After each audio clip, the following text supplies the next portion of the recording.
20/6/2026ರಿಂದ 29/6/2026 ಅಂತ ಸಮಯ ಕೊಟ್ಟಿದ್ದಾರೆ. ಇದೇ ಅವಧಿಯಲ್ಲಿ ಫ್ರೀ ಫೀಲ್ಡ್ ಏನು ಮ್ಯಾಪಿಂಗ್ ಆಗಿರುತ್ತಲ್ಲ, ಫ್ರೀ ಫೀಲ್ಡ್ ಎನ್ಯುಮರೇಷನ್ ಫಾರ್ಮ್ಗಳು, ಬ್ಲಾಂಕ್ ಎನ್ಯುಮರೇಷನ್ ಫಾರ್ಮ್ಗಳು ಬರ್ತವೆ.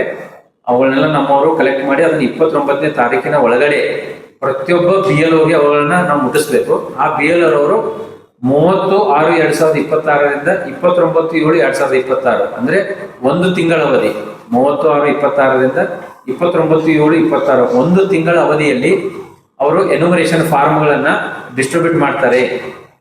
ಡಿಸ್ಟ್ರಿಬ್ಯೂಟ್ ಮಾಡಿ ಆಮೇಲೆ ಕಲೆಕ್ಟ್ ಮಾಡ್ಕೋತಾರೆ, ಕೊಡೋದು ಕಲೆಕ್ಟ್ ಮಾಡ್ಕೊಳ್ಳೋದು ಆ ಅವಧಿಯಲ್ಲಿ.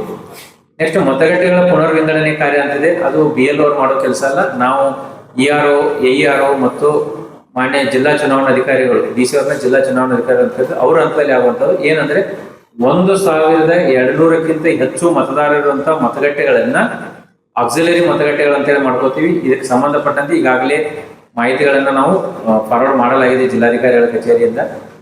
ತದನಂತರ ಇದೆಲ್ಲ ಆಗುತ್ತೆ. ಇದು BLO ಎನ್ಯುಮರೇಷನ್ ಫಾರ್ಮ್ ಕೊಡ್ತಾರೆ, ವಾಪಸ್ ಕಲೆಕ್ಟ್ ಮಾಡ್ತಾರೆ, ಅದನ್ನ ಆನ್ಲೈನ್ ಅಲ್ಲಿ ಅಪ್ಲೋಡ್ ಮಾಡ್ತಾರೆ. ಒಂದು ಕರಡು ಮತದಾರರ ಪಟ್ಟಿ ಸಿದ್ಧ ಆಗುತ್ತೆ. ಆ ಕರಡು ಮತದಾರರ ಪಟ್ಟಿಯನ್ನ ನಾವು ಪಬ್ಲಿಷ್ ಮಾಡುವ ದಿನಾಂಕ ಯಾವುದು ಅಂದ್ರೆ 5/8/2026. ಅಂದ್ರೆ ಏನು ಮೊದಲನೇ ಹಂತದಲ್ಲಿ ಎನ್ಯುಮರೇಷನ್ ಫಾರ್ಮ್ ಅನ್ನ ಕಲೆಕ್ಟ್ ಮಾಡ್ಕೊಂಡ್ರು, ಅದನ್ನ ಅಪ್ಲೋಡ್ ಮಾಡಿದ್ರು, ಅದು ಮತದಾರರ ಪಟ್ಟಿಯಲ್ಲಿ ಅವರೆಲ್ಲರದ ಹೆಸರುಗಳು ಬಂದಿರ್ತವೆ. ಅದನ್ನ 5/8/26 ಪ್ರಕಟಣೆ ಮಾಡ್ತೀವಿ.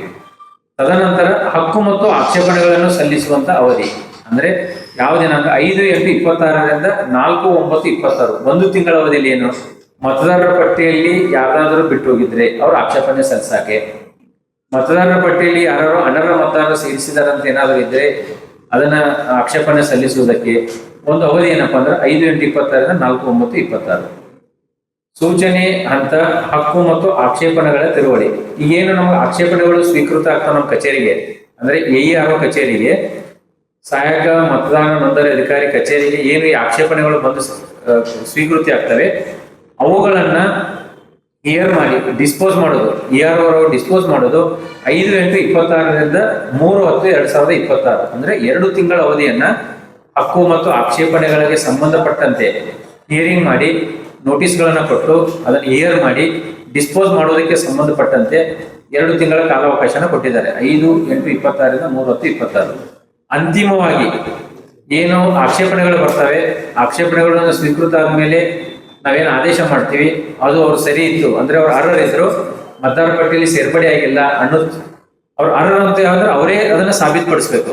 ನಾನು ಅರ್ಹ ಮತದಾರ ಅನ್ನೋದನ್ನ ERO ಅವ್ರ ಮುಂದೆ ಸಾಬೀತುಪಡಿಸ್ಬೇಕು. ನೋಟಿಸ್ ಕೊಟ್ಟಾಗ ಅವರು ಸಾಬೀತುಪಡಿಸಿದ್ರಂದ್ರೆ ಅದನ್ನ ನಾವು ಆದೇಶ ಮಾಡ್ತೀವಿ, ಆಗ ಅವ್ರದ್ದು ಮತದಾರ ಪಟ್ಟಿಯಲ್ಲಿ ಬಂದು ಸೇರ್ಕೊಳ್ಳುತ್ತೆ. ಯಾರು ಅನರ್ಹ ಮತದಾರ ಅಂತ ಯಾರಾದ್ರೂ ಚಾಲೆಂಜ್ ಮಾಡ್ತಾರೆ, ಆ ಚಾಲೆಂಜ್ ಮಾಡಿದಾಗ ನಾವು ಹಿಯರ್ ಮಾಡ್ತೀವಿ.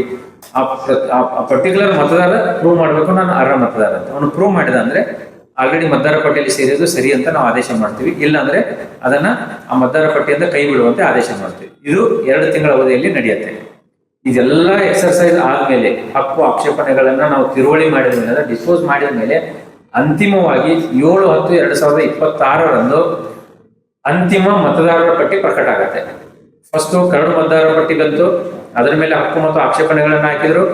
ಆ ಹಕ್ಕು ಆಕ್ಷೇಪಣೆ ಸಂಬಂಧಪಟ್ಟ ಹಿಯರಿಂಗ್ ಮಾಡಿ ನೋಟಿಸ್ ಕೊಟ್ಟು ಹಿಯರಿಂಗ್ ಮಾಡಿದ್ರು, ಫೈನಲಿ ಡಿಸ್ಪೋಸ್ ಮಾಡಿದ್ರು, ಆದೇಶ ಮಾಡಿದ್ರು. ಇವೆಲ್ಲವೂ ಆದ್ಮೇಲೆ 7/10/26 ಅಂತಿಮವಾಗಿ ಮತದಾರರ ಪಟ್ಟಿ ಪ್ರಕಟಣೆ ಆಗುತ್ತೆ. ಇದು ವಿಶೇಷ ಸಮಗ್ರ ಪರಿಷ್ಕರಣೆ ಅಂತ. ಯಾರು